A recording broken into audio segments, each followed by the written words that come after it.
In today's video, I'm going to teach you how to do booking in Google Calendar. Let's start by opening Google Calendar in your web browser and signing into your account. This feature works best with updated browsers and, in some cases, a Google Workspace account. Once you're in, look over to the left-hand side of the screen. You'll see the navigation panel where your calendars and options live.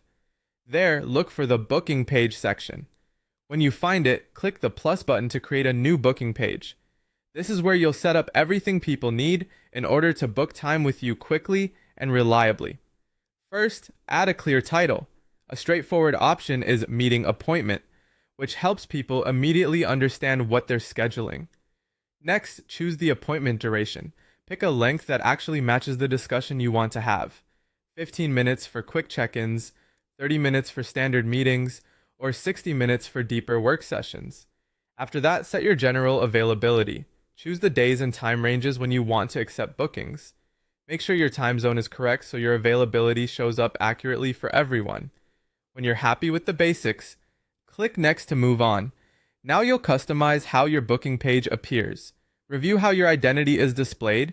This usually includes your name and profile image, so visitors know they're booking with the right person.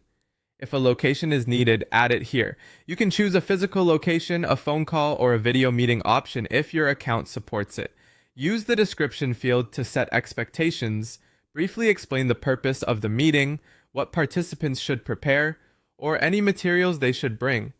Then select the format of your booking form. Decide what information you want from bookers, such as their name, email, and any questions you need answered in advance. Keep it simple so people can book without friction. If your organization uses payments or you have a cancellation policy, configure those details in the Payments and Cancellation Policy section. This helps reduce no-shows and clarifies expectations.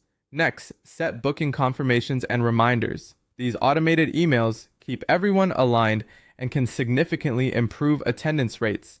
Once everything looks good, click Save. Your booking page is now created with your title, duration, availability, and settings applied. From here, you can use it to streamline scheduling, reduce back and forth messages, and ensure every meeting has the right context. Thanks for watching. Now you're ready to create a polished booking experience right inside Google Calendar.